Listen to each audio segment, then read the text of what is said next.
Olá, queridos amigos, sejam bem-vindos a mais um vídeo do meu futuro notebook. Hoje vamos estar falando do notebook Lenovo da Pad 1 na versão i3 1215U. No geral, o notebook vai atender muito bem quem pretende estudar e trabalhar, um professor, um estudante de faculdade, etc., desde que seja voltado mais para o ramo de escritório, mais o ramo corporativo, usar o Word, o Excel, PowerPoint, etc. Mas sem enrolação, vamos falar sobre a estrutura física desse notebook. Começando pela frente do notebook, podemos ver que ele tem um design bem moderno que vai atender muito bem qualquer tipo de público, até o público mais velho como o público mais novo. Tem um destaque aqui na tela entre as cores, temos aqui essa cor que é mais refletiva e aqui nas bordas da tela o notebook já é mais escuro. Como você pode ver, o notebook não tem bordas muito finas, isso aqui já é um ponto positivo. Notebook com borda muito fina pode acabar trazendo problemas para você no futuro. Como a borda desse notebook aqui não é muito fina, uma borda mais ou menos média, você vai conseguir ter uma maior segurança para a sua tela, quando você for abrir, for fechar e até mesmo se você sentar em cima sem querer do notebook.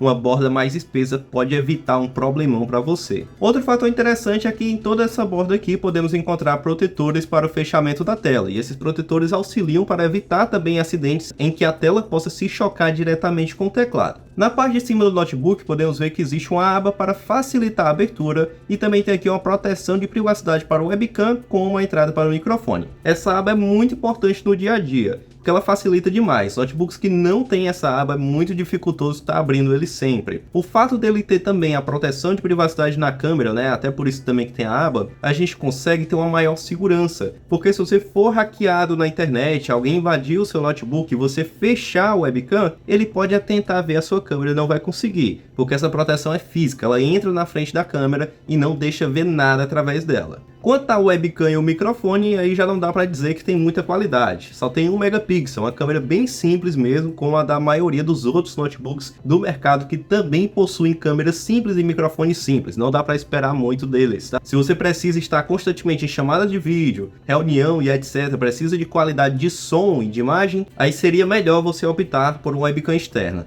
Descendo um pouco aqui, podemos ver que o notebook possui uma dobradiça inteiriça, que é uma dobradiça que resiste muito mais ao tempo. Você pode ter um notebook que vai durar bem mais, independentemente da quantidade de vezes que você abre e fecha ele. Geralmente, dobradiças inteiriças podem durar mais de anos, diferente das dobradiças de canto, que muito provavelmente ali em menos de 2 anos ela já pode apresentar algum problema. Esse tipo aqui é mais resistente, é mais confiável. Aqui na parte de baixo podemos ver também o teclado, que tem um pequeno rebaixamento que vai auxiliar na digitação, porque você consegue apoiar a sua mão na base do notebook para digitar. Como também podemos ver aqui que ele está todo bem desenhado, né? Os cantos aqui, essa parte que está mais baixa, está logo a marca da Lenovo, e dá para ver também o touchpad. Na outra imagem a gente pode ver aqui que tem algumas portas, mas já a gente vai falar sobre elas. E aqui podemos ver um pouco mais do design do notebook na diagonal. Vamos ver aqui o teclado? Nessa parte de cima a gente consegue ver bem melhor o notebook e podemos ver aqui que o teclado é bem interessante também. Aqui não aparece a tecla cedilha, mas quando o notebook chegar na sua casa, ele vai chegar com a tecla cedilha, porque é o padrão brasileiro. Infelizmente aqui na Amazon eles costumam colocar a foto no padrão americano, mas o produto chega na sua casa no padrão brasileiro. Nessa parte de cima podemos ter acesso a todas as teclas multimídias, inclusive a Lenovo faz isso aqui que é bem legal, é bem interessante. Ela coloca as teclas multimídias aqui em cima do teclado numérico, né? Quase que eu esqueço de comentar que o notebook também tem um teclado numérico, que é um outro fato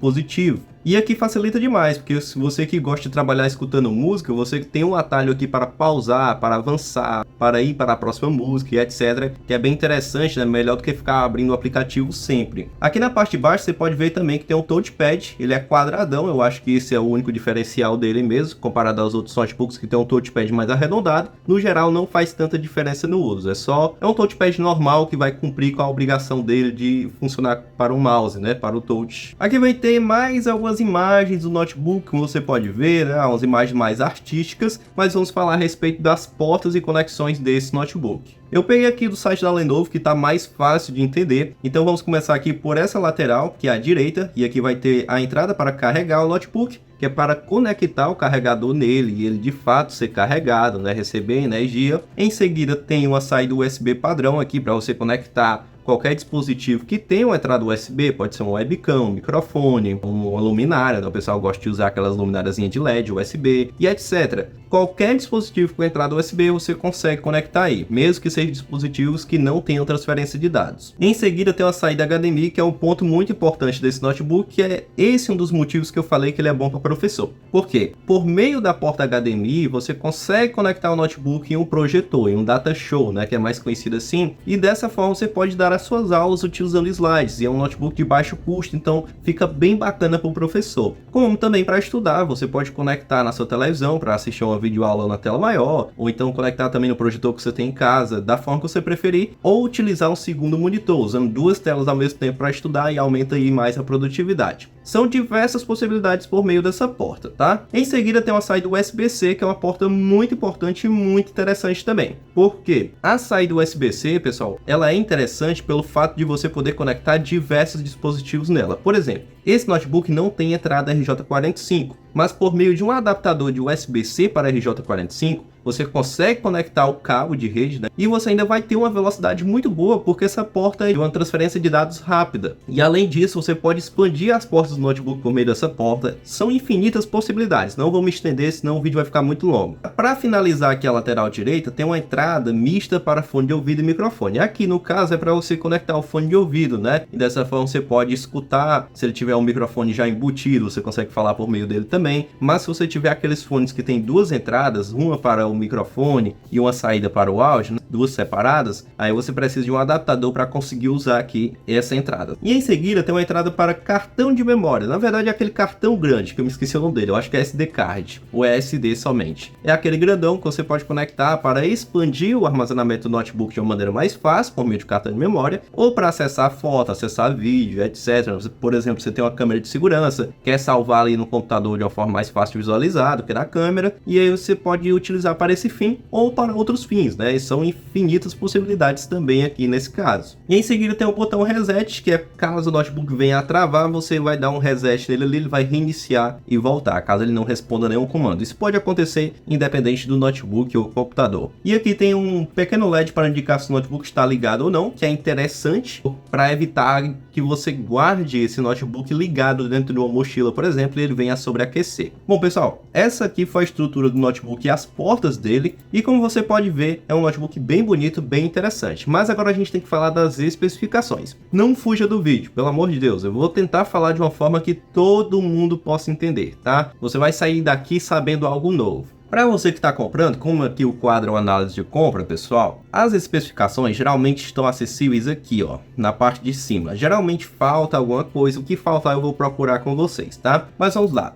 De notebook Lenovo até IdeaPad 1 é o nome do notebook, não precisa se importar muito com isso, só se você quiser procurar ele em outras lojas, né, para encontrar o mesmo preço, como também deve procurar por esse modelo, se for para esse fim, né, de comparar preços. Temos aqui, pessoal, um notebook que vem com o processador i3 1215U, que é o processador. O processador é basicamente o cérebro do notebook, ele comanda tudo, quanto mais rápido, mais eficiente ele for, melhor. Para você entender esse processador, a gente tem que entender toda a linha da Intel. Mas não se preocupe, é bem simples, olha só. A Intel começa lá no Celeron e no Pentium. São dois processadores para uso básico, só básico mesmo. Só para estudar e fazer o mínimo do mínimo. Nem dá para você ali ver um filme em 4K ou Full HD, que aí o notebook já não aguenta muito bem. Em seguida a ele vem o i3, que é o processador desse notebook do vídeo. O i3 já é um processador de entrada que funciona muito bem para trabalho, principalmente trabalhos voltados ao escritório, que seria também o caso de estudar, trabalhar com documentos, editar um PDF, assistir uma videoaula e etc. Como também para o professor, produzir slides, apresentar e dar aulas,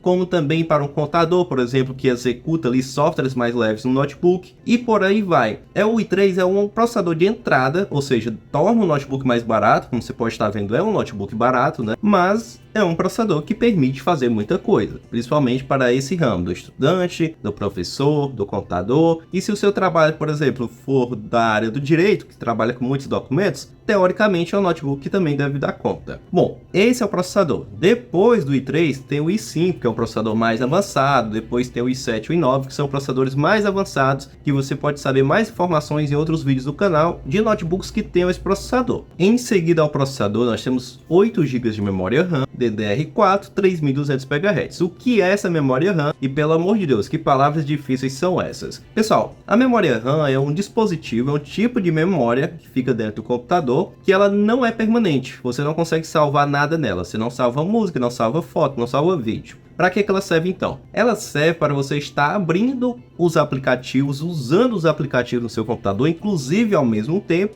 como também para você poder fechar e abrir outros aplicativos. Para você entender melhor, vamos supor que temos aqui o Facebook e o YouTube. Usando esses dois aplicativos, você está consumindo uma parte ali da memória RAM. Quando você fecha eles, você já libera e você já pode estar abrindo outros aplicativos. Não significa que você pode abrir só os dois, é só um exemplo. No caso de um notebook de 8 GB de RAM, dá para você fazer um uso muito tranquilo, usando o Google, PDF, assistindo vídeo. Dá para fazer bastante coisa com essa quantidade de memória RAM. Até mesmo manter diversas abas abertas no Google Chrome, por exemplo. A quantidade ideal para quem vai fazer o uso aí, como você, para estudar, para trabalhar, trabalhar no escritório corporativo, 8 GB é mais do que o suficiente para ter um uso bem fluido, certo? Então dá para a gente ter aí uma noção, mais ou menos, que o notebook vai funcionar muito bem nesse sentido. Quanto àquelas outras informações, 3200 MHz, DDR4, DDR4 é a tecnologia da memória, 3200 MHz é a frequência que ela trabalha, mas essas são informações mais avançadas. Esse notebook não fala em nenhum lugar que ele permite o upgrade. Existem outras versões que permitem, mas essa específico fala que não, e essas 8 GB são soldadas. Isso é só para fim de informações para as pessoas que são mais avançadas e pensam em comprar esse notebook com a expectativa de fazer um upgrade no futuro. Mas bora continuar, que agora a gente vai falar do armazenamento, que são 256 GB SSD. É uma quantidade um pouco baixa, podemos dizer assim. Ela não é baixa demais, também nem é o suficiente. Como assim? O ideal para a maioria das pessoas seria trabalhar com 512 GB SSD, porque aí é um espaço bem maior para se trabalhar. 256 GB já fica um pouco limitado, porque o sistema operacional que vem nesse notebook já ocupa mais ou menos 25, então fica mais ou menos uns 231 GB, 230 livre para você utilizar. Nesse sentido, dá para você baixar alguns programas, dá para você trabalhar com diversos arquivos, mas é bem capaz que vai encher rápido. Não significa também que você não possa apagar vários arquivos quando estiver enchendo, né? O ideal é você trabalhar com serviços de nuvem. Sabe quando você salva um arquivo lá no Google Drive? Isso ali a gente chama de nuvem. Se você trabalhar com aquele serviço, aí você consegue economizar bastante espaço no seu notebook. Mas pelo preço está valendo as 256 GB. O ideal mesmo seria 512 para a gente ter um espaço bem, uma performance bem legal ali de armazenamento, né, para utilizar. Como também a marca não informa se é possível ou se pode trocar o SSD, tá? Só para fins de informações para os usuários mais avançados. Em seguida a essas especificações, temos aqui o Windows Home, né, que na verdade é o Windows 11 Home. Esse sistema operacional é o mais usado nos dias de hoje. A maioria dos aplicativos do mercado são feitos para ele e ele é fácil de utilizar. Qualquer dúvida que você tiver, tem tutorial a rodo no YouTube. Não vai ser dificuldade para você. Ah, eu não sei como desinstalar um programa. No YouTube tem tutorial, aqui no canal tem tutorial ensinando a remover. Então assim, é fácil de utilizar, é tranquilo. Menos de uma semana você vai estar bem confortável com isso se você nunca utilizou um computador. Em seguida, essas especificações, vem a tela. Pessoal, aqui só diz 15.6 polegadas. Falta outras informações. Vamos aqui na Lenovo, que aqui diz, olha só. Entenda por que ali não tem as outras informações. Na verdade, isso é estratégia de vendedor, tome cuidado. Quando eles colocam aqui só 15.6 polegadas é porque a tela tem uma qualidade muito ruim e de fato não é uma tela boa. Como você pode ver aqui, ó, temos uma tela de 15.6 polegadas HD, é uma resolução baixa, não é uma resolução boa, com anti-reflexo e painel TN. Essas informações, 15.6 polegadas é o tamanho da tela, 15.6 polegadas é um tamanho bem padrão, bem tranquilo, fácil de achar bolsa, fácil de achar película, porém é uma tela HD. O primeiro ponto negativo é ser HD. Telas Full HD tem uma resolução bem melhor, a tela HD é uma resolução menor, não significa que é horrível, que é impossível de utilizar, dá para utilizar, mas se fosse Full HD seria melhor. O segundo ponto negativo é que é um painel TN. Um painel TN, ele tem uma qualidade muito ruim, mas em que sentido? Quando você vai olhar assim de lado, você não consegue enxergar bem as cores. Se você encontrar a posição legal de ficar vendo seu notebook, vai ter uma qualidade muito boa de imagem. Mas no momento em que você precisar se deitar, se virar, trabalhar assim para descansar um pouco o pescoço, aí você já vai ver que não vai ter uma qualidade muito legal a tela. Quando ela tá rente com o seu olho, nossa, perfeito, legal, dá para utilizar. Mas quando você perde o ângulo ali, aí fica complicado. Então, em relação à tela, o principal ponto negativo desse notebook, sem dúvidas, é a tela. Olha só, se você quiser um notebook parecido com esse, que é muito bom, eu recomendo para você o notebook Positivo Ryzen i15, que está mais ou menos no preço desse aqui e tem especificações bem melhores, beleza? E enfim, pessoal, aqui a gente acabou as especificações, tá? Ah, qual é a placa de vídeo desse notebook? É integrada, não é um notebook gamer. Dá para rodar no máximo um T-Sims ali, e a gente fica nisso. Então, encerradas as especificações, ainda surgem várias dúvidas, como por exemplo, qual é a bateria, né? Quanto que dura a bateria? Geralmente, notebooks que são mais básicos, assim, eles têm uma bateria até interessante, que pode durar até 5 horas mais ou menos. Tem uns que duram pouco, tem uns que duram mais, depende também do brilho que você usa na sua tela, e por aí vai. São diversos motivos aí que não dá para dar um número exato de duração da bateria. Mas em relação às especificações é isso. Mas bora ver as avaliações, o que as pessoas que compraram têm para dizer? Bom, pessoal, hoje é 9 de julho, né? O notebook custando R$ 2.599 aqui na Amazon. E vamos ver aqui, tem várias imagens. Olha, deixa eu só provar para vocês que vem com o botão cedilha. Tá vendo ali, ó? Tem o botão cedilha, certo? Vamos ver aqui. Eduardo Augusto, excelente compra, ótimo custo-benefício. Natália Corrêa, notebook Lenovo, chegou dentro do prazo, bem embalado, em ótimo estado. É super rápido, leve e econômico, valeu a pena a compra. Kenia, produto bom, supre as minhas necessidades, mas achava que fosse mais fininho e com menos peso, já que diz que é ultra fino. E aí vai, tem várias aqui, vamos ver aqui se tem alguma mais negativa. A Cassie falou que ele é bom, mas a bateria deixa a desejar um pouco, né? A gente já fica mais ligado na bateria ali. Vamos ver aqui 3 estrelas, o que o pessoal tem para dizer. Infelizmente classificaram 3 estrelas, mas não falaram nada. E é isso, pessoal, as avaliações são essas. E assim, se você for comprar esse notebook, eu peço a Deus que essa sua compra seja abençoada, que seja um produto que chegue na sua casa em bom estado, certo? Que não dê dor de cabeça. E assim, quando chegar na sua casa, faça um bom uso, cuide dele, faça uma limpeza de vez em quando, passa um paninho no teclado para não sujar, não arranhar a tela. Tem aquele cuidado que ajuda a preservar mais a vida útil do notebook. Eu não sei qual é o uso que você vai fazer, se você vai fazer um uso para trabalho, para estudar, para jogar, mas seja o que for, que seja um uso abençoado, né? Se for para trabalho, que abra portas para você ganhar mais dinheiro e conseguir até mesmo comprar um dispositivo ainda melhor que esse. Pessoal, tem uma coisa que eu carrego comigo, que vem da Bíblia, que é de Deus. Eu sou cristão, sou evangélico, sou batista, né? Não falo com medo, a gente tem que realmente se colocar na nossa posição, sou escravo de Cristo. E a Bíblia fala muito sobre o perdão, né? E hoje cedo eu pequei, como qualquer outras pessoas pecam em todas as fases da sua vida. E o que acontece? O perdão, muitas vezes a gente coloca o perdão no sentido de perdoar os outros. Mas você já parou para pensar que você tem que se perdoar também? A gente tem que pedir perdão a Deus, a gente tem que se humilhar, a gente tem que reconhecer que errou, mas nós também temos que se perdoar, pessoal. É muito importante. Se eu ficar ali me martirizando no pecado que eu cometi, o que adianta? Eu estou me afundando mais naquela ocasião. Você tem que aprender a entender, a se perdoar. Se perdoar não quer dizer vou fazer de novo. Não é isso. Se perdoar é perdoar, entender que você é humano, que você erra, que nós somos extremamente falhos em todos os sentidos. Muitas vezes a gente desrespeita até o pai e a gente nem percebe, certo? Então assim, se perdoe, não fique só se afundando nessa mágoa. Você precisa mudar, não estou falando que você não precisa mudar, mas se você cometer algum erro, primeiramente peça perdão a Deus, segundamente se perdoe e mude, não cometa mais, mas se perdoe, porque você tem a capacidade, como de qualquer outra pessoa, né, eu estou falando isso para mim também, de errar. Certo? Espero que essa palavra tenha servido para alguém, serviu muito para mim hoje e até o próximo vídeo, se Jesus nos permitir. Amém.